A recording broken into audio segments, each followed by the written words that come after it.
Hi, good evening everybody, and welcome to the daily Rambam Shiur, lesson number 94, Hilchos Issurei, chapter 21 and 22, and the conclusion of Hilchos Issurei, the first chapter of Hilchos Ma'acholes Asuris. It is very interesting that about Yosef HaTzadik, it said when he was started to be employed or enslaved by his master Potiphar, he was not preventing anything from him.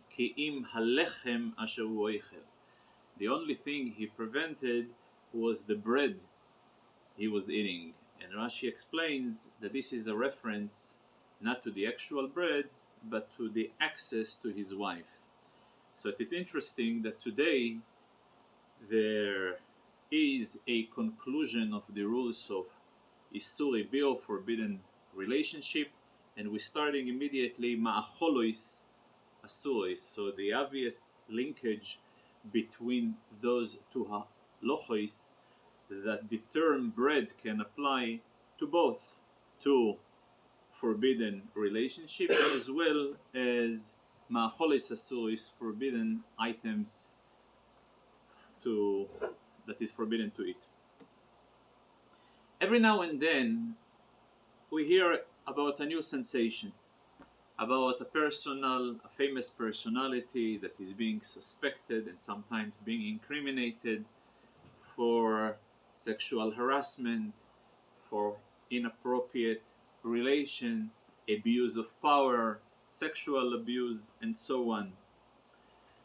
And it is impossible to get the impression every time we come across these rules in the Rambam cycle that head society would incorporate this Jewish code of ethics, the code of behavior, when it comes to the rules of modesty, the rules of Ichud, the rules of Issurei, those principles.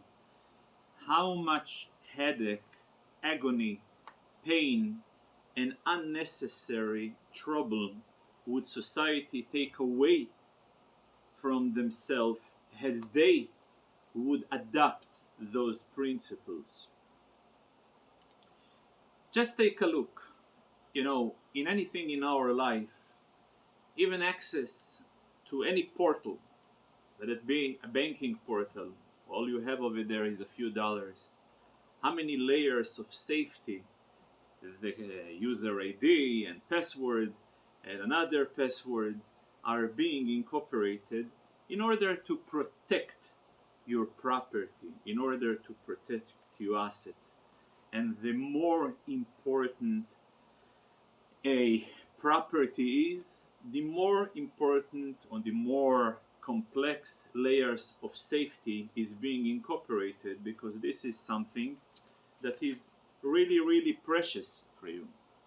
How much more so the marriage life, the life of the future, is the most treasured, precious things that so many important and critical layers of safety were incorporated in halacha in order to maintain them for the future. Everybody is familiar with the famous expression that Rav Shimon ben Yochai, when he left the cave and he was very disappointed about members of society, and he expressed his disappointment with the following sentence: Halolu, take a look how they deserting Chaye Oilom, permanent life, and they are running and they're getting involved in Chaye Sho, temporary life. Typically anything that is godly, since God is permanent, so anything that is certified by him, encouraged by him, is being defined as Chaye Oilom. Anything that is human, anything that is being pulled by our animal soul, is more Chaye Sho. If we want to protect our life and turn them to a Chaye Oilom, to a permanent life, and give them meaning, so obviously the only way to do it is to follow those precise instructions that were given by the creator of life, that was designed precisely to turn your life into a meaningful life, in a life of high oilo. It is interesting to note that most of the rules biblically of arayos, of incest relations, the prohibition and the restriction, they appear in the Torah in Parshas Achrei Mois, that traditionally are being read in the holiest day of the year, the day of Yom Kippur, after Mincha. And I saw a beautiful explanation how come this was the day that were chosen, and this is based on a conclusion of Maseches Tainis, where it is written over there that Jews were never having such great days as the 15th day of Av and as the day of Yom Kippur, which were the day when the Bnei Yisrael, the Jewish girls, used to park in the vineyards, and the opportunity to call upon their future mate to choose them, and each and every one of them based on the appeal that she have felt will attract the proposed spouse, future spouse. That's how they call. So in order to make sure that this collective dating will yield productive result and not destructive outcome, for that reason it was appropriate to read those parts in the Torah that are dealing with this issue as well. And the beginning of that parsha starts with the following words: Kemasei Eretz Mitzrayim, like the action, like the act, the behavior, the custom of the land of Egypt that you just left, and like the action of the land of Canaan that you are about to enter, lo yisasu. So one of the famous commentators, the Kliokor, explains that basically what the Torah tells you, if you want to have a wholesome life, if you want to have an eternal future, if you want to have a perfect foundation for your family cell and guarantee happy and great outcomes, the recipe for it, don't follow the surrounding hype and fashion which were at that time presented by the cultures of Egypt and culture of Canaan. Though I'm sure at that time, obviously the media, the social media at that time, they were glorifying and promoting it.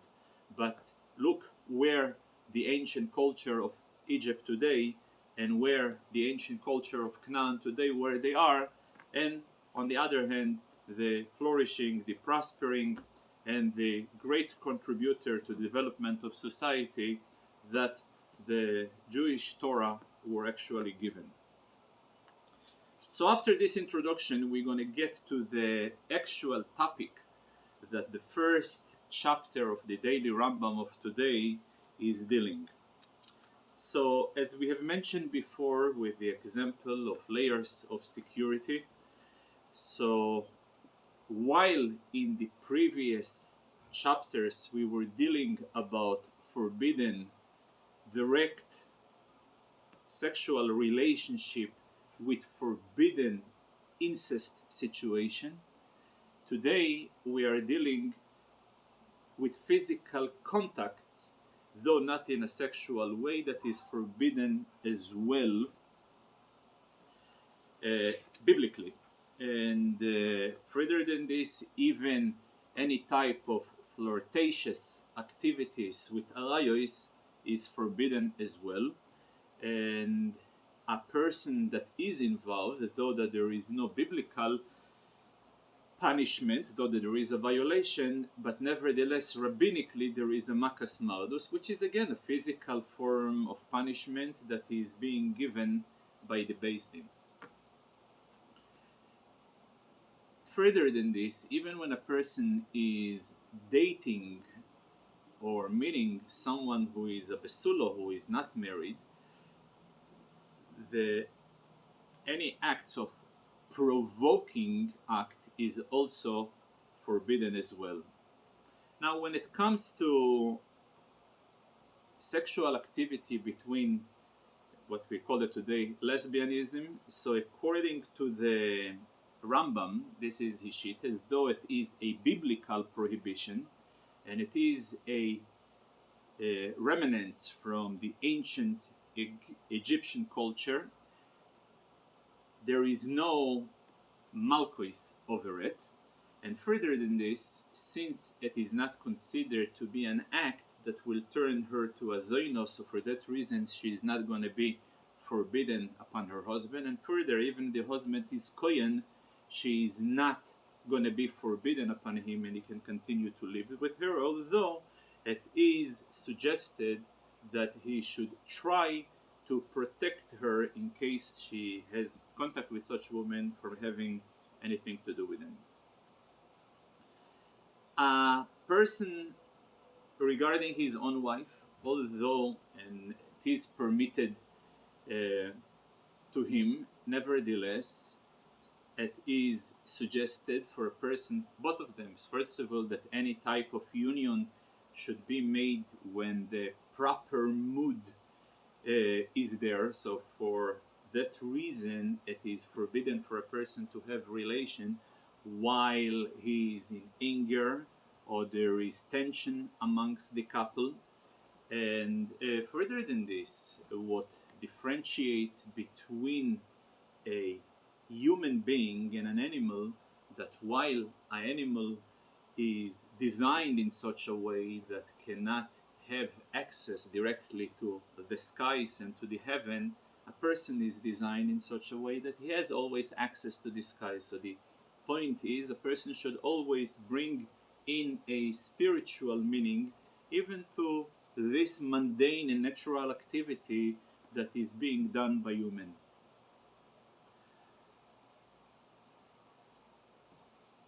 Then there is a section that deals with the prohibition of any format of masturbation, to such a case that Rambam ties it and compares it to a shfichus domim, spilling blood. And if a person does it, he deserves to be in nidui, what we call excommunication. A person who divorced his wife, he is forbidden to have any business with her, which may lead again to forbidden relationship, since she's not his wife any longer. A lady that was married to two people and both of them died, she should not marry a third one. However, if she went ahead and got married with the third one, she can continue to live with him and no divorce is necessary. In the second chapter, the primary subject is the concept of yichud. The word of yichud is a reference to stay in a private domain, to be in a private domain with any one that is forbidden for him to have relation, whether a married woman or later on was forbidden even for a woman that is not married. While we were speaking before in the previous chapter a restriction, a layer of security that relates to a contact, yichud is even when there is no contact, just for them being in one room. When there is one male, even with many female, or the opposite, one female, even with many male, both of them are falling into a situation of yichud, where in principle this situation is forbidden. There is some exceptions that will permit. For example, if those ladies happens to be falling into the category of two ladies who hate each other, so then it will be permitted. Another situation, it will be permitted if the male is there with his wife, So then he is able to be with another lady, because then his wife will guard them. There is another situation if the door is open to Reshus Horabim, so the fact that there is access to public exposure, this itself is a form of protection. The age, if we're speaking over here that the age of the male happens to be a minor, for male below the age of 9 and for a female below the age of 3, so then the rules of Yichud and the restriction is not applicable. When it comes to be a Yichud with a male with another male, though male with a male is arayos, nevertheless, as a rule, Jews are not suspected to have relationship with a male and with a behemoth, with an animal for that matter, so therefore it will be permitted. The Rambam makes an interesting conclusion that given the fact that the arayos, the yetzer, the sexual drive a person has, is one of the strongest obstacle a person have, so therefore this is the reason for the introduction of so many layers of security in order to prevent a person to go into a self-destructive falling mode. And one of the encouraging items that may lead a person to fall into it is excessive drinking, excessive partying, exposure to provoking literature. So on the other hand, concentration of topics of Torah and wisdom, they are the guards that will keep a person away from this trouble and will lead him to the pleasure of the world to come. At this point, we have concluded the rules of Issurei Biah, and from now on, we will be introduced to the rules of Ma'acholis Asuris. Ma'acholis is eating object. Asuris, what type of food, products, and ingredients which are forbidden and which one of them are permitted. So, in the Torah, there are twice in Parshas Shmini and also in Parshas Issurei. These are the source of the list of items, animals, birds, beasts, and grasshoppers that will be fish that will be permitted, which one is restricted. There is a positive commandment for each and every individual to have the sufficient knowledge to be able to make a distinction between the type of animal that is permitted and which is forbidden. So when it comes to animals, the rule is that in order for an animal to be permitted, it is required two signs. First of all, split hooves and chew the cud. As long as an animal will have only one of them,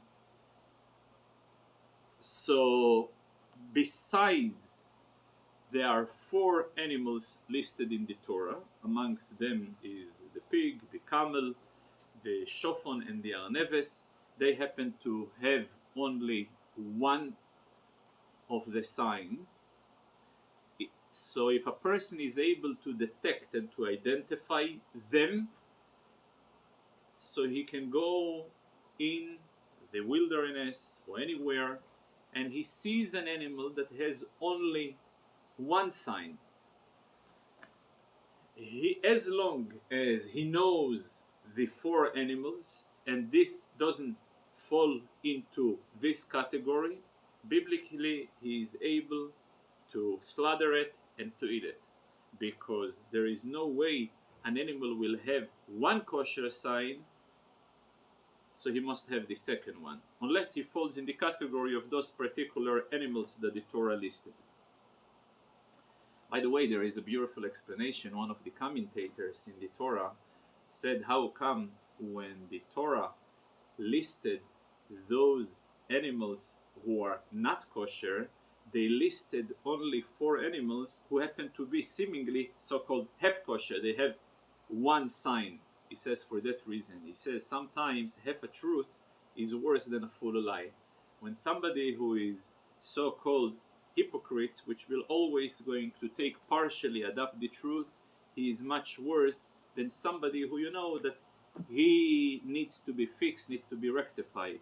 But when a person, in fact, there is even a general explanation how come people will always refer to treif. They would say chazer treif. Chazer happen to be an animal who have one kosher sign, which is the split hooves. Yet, see, many people who will not going to be careful with kosher in general, they would still never going to eat chazer. Why take? Because that's exactly the point. That though halachically they may be wrong, but ethically and ideologically there is something to it. Because a chazer not only he happens to have one sign, one kosher sign, but the way he is positioning himself is always stretching his foot forward. And the idea behind it, he is demonstrating and displaying to the outside world, look how kosher I am. Look, and ignore all my problems I have, and look at the fact that I am kosher. There is also one interesting exception. Sometimes an animal can be born from a not kosher animal, and seemingly it will have all the kosher sign. It will have split hooves and it will be chewing cud. Yet it will still going to be treif for the reason there is a principle. Kol habo min hatomei, anything that pops out that being produced from a not kosher source is tomei. For that reason, when it comes to fish, it will be totally different. Given the fact that fish have the tendency that a big fish swallow the small fish, so by a fish, sometimes a non-kosher fish will be able to spit a kosher fish and it will be kosher because it's not being produced from him, it's just was swallowed and right now he's spitting what he swallowed. There is, though, as we said before, that animals, in order for them to be kosher, they must to possess both of those signs. Yet, there is also important to make a distinction, even amongst kosher animal, between an animal that is called a beast and an animal that is called a behemoth. And there is halachic implication. For example, while an animal, the fat of the animal will be forbidden, yet the fat of the beast will be permitted. On the other hand, while an animal doesn't require to cover the blood with sand, when it comes to chaye, you are allowed to cover, you have to cover the blood with sand. For that reason, there is type of an animal called koi. Koi is a type of a creature that there is doubt how it can be defined, whether it can be defined as a behemoth or whether it will be defined as a chayo. Given the fact I have doubt, I will apply all severities. On one hand, I will have to cover it with sand, yet without a brocho, because it's not certain, so if brocho is lehokel. On the other hand, the fat will be forbidden. However, if you ate it, you cannot go and have a malkois, because you cannot get malkois from a sofek. In the Torah itself, the only type of birds that are counted in the Torah is only the treif birds, those forbidden birds. Anything outside those birds that are listed in the Torah will be, biblically, will be permitted. However, given the fact that throughout the years, the generations, many of the names and the identity of those birds that mention in the Torah are not known. So there is two layers. In principle, typically when you see a bird, so first of all you have to define whether the bird is preying on other birds. At the moment you see a bird that he is preying, you know that this is a treif bird. If the bird is not preying, three additional signs are required. Sign number one is an extra finger that he has on his legs. Another sign that he needs to have a goiter, and also the navel of his must be peeled with the nail. When it comes to fish, there is two signs that makes the fish kosher, and this is what we called snapir and casqueses. In English, the fins and scales, they will be the determining signs to make a fish kosher or treif. Today, the Jewish world is marking a very important day. This is the second Yortzeit of Rabbi Yoel Khan. He was the Choizer of the Rebbe.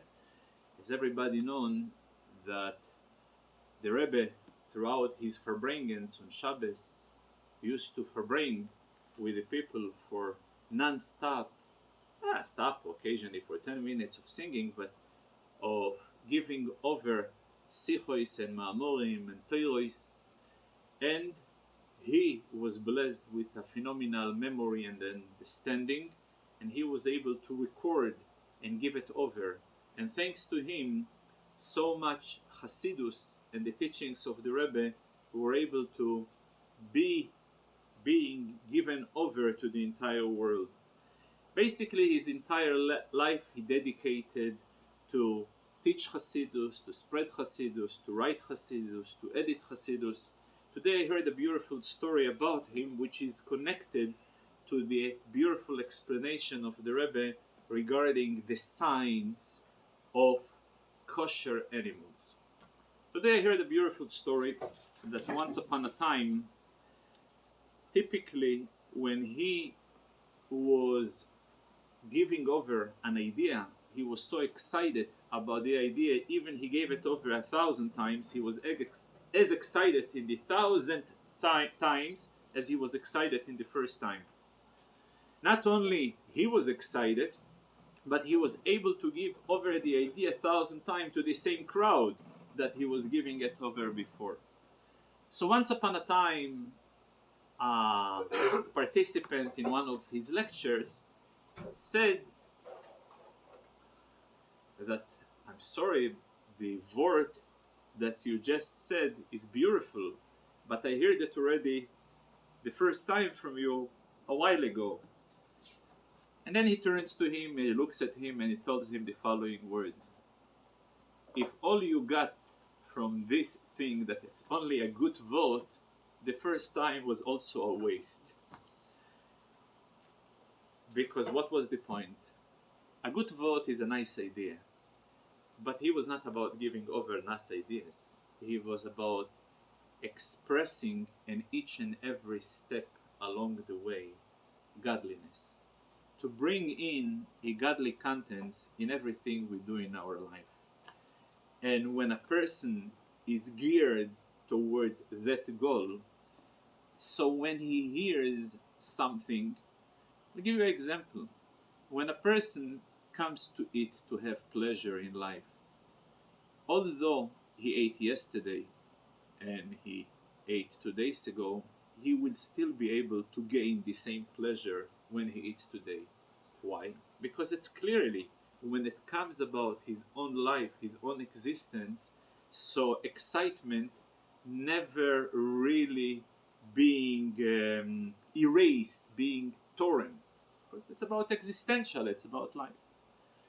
So it reminds me of a very interesting explanation that the Rebbe gives each and every halacha in Torah is not only teaching us instruction that pertains to that particular issue. Obviously, this is the primary, but then it comes also to give and add ethical guidance to us. So, for example, when we have just learned before that a kosher animal must have two signs in order to permit us access to this animal. So those two signs are also appear in the ethical guidance. The idea is that any will, any desire that we have, we gotta chew it. We gotta chew the cud. Many times we're thinking that a certain things we want to do is the right things. Think about twice. Ma'ali Gale. At the moment that you will think twice, 3 times, more likely the decision is not going to be based on emotion. It's going to be based on productivity, on something that's going to bring you added value, nothing destructive. And then there is, so this is the idea of chewing the cud. And then what is the idea we can learn to split hooves? When the idea of hooves is the lowest part of our body, our existence, which represents physicality. Even in the lowest part of physicality, we gotta have that split to bring in the light, to bring in the shine of godliness into our daily activity. Then there is also another explanation that the Rebbe provided. What can we learn from the fact that the hooves must be split? Because many times, in order to test whether our intention is the right intention, we always have to ask ourselves, are we desiring or are we driven to do a certain positive things because this is our nature? If it is only because of our nature, so some people have a certain nature and they will tolerate only one type of activities that really is in line and blends in with their nature, but something against their nature they're not capable to do, which implies that even what they are doing, they're not doing it for the right reason, they're doing it for selfishness. Can be a more refined selfishness, but still selfishness.